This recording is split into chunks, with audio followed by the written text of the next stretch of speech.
Makita nyo yan mga tropa. Yung ganyang bike lane, wag na kayo lulusot diyan. Kasi may bantay diyan minsan sa may mga sa may dulo.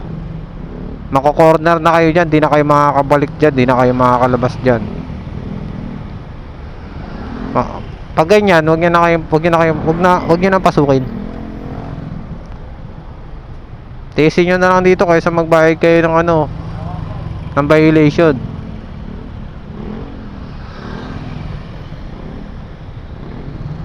Wala naman tayong magagawa dyan kasi pag ganyan na yung harang, ibig sabihin exclusive na yan, or para na talaga sa kanila yan. Wala nang dapat pumasok dyan na kung ano-ano pa.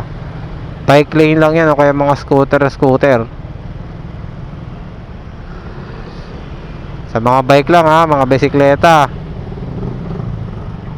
tsaka mga scooter, hindi yung scooter na motor yung scooter na yung typical na scooter, yung nakatayo, o kaya mga e-bike na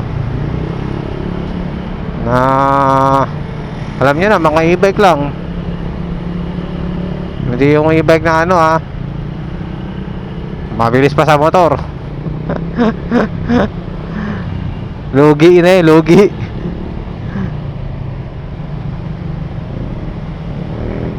So yun lang paalala ko lang sa inyo, huwag nyo nang pasukin. Pero yung mga ganito mga tropa, kung wala namang bike, ganito open.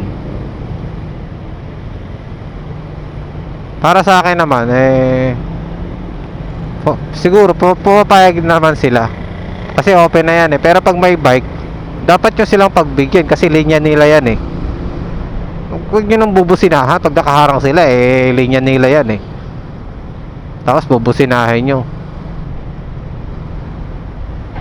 Kailangan nyo mag-antay na magbigay sila para sa inyo, hindi yung bubusinahan nyo sila para tumabi. Linya nila yan May mga bikers naman kasi na gumagamit ng ng common sense.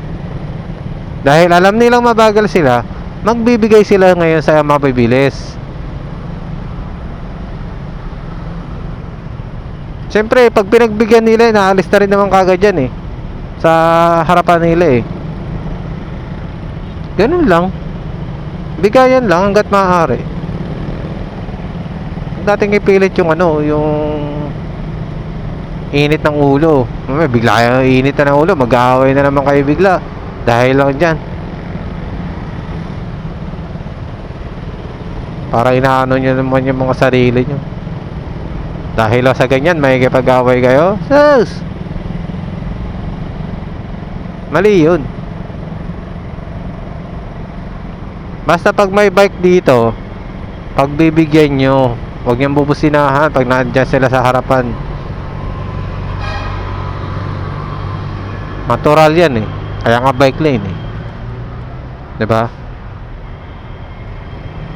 So yun lang mga tropa, silong muna tayo, ang init na talaga. I'm hot. Maya ulit.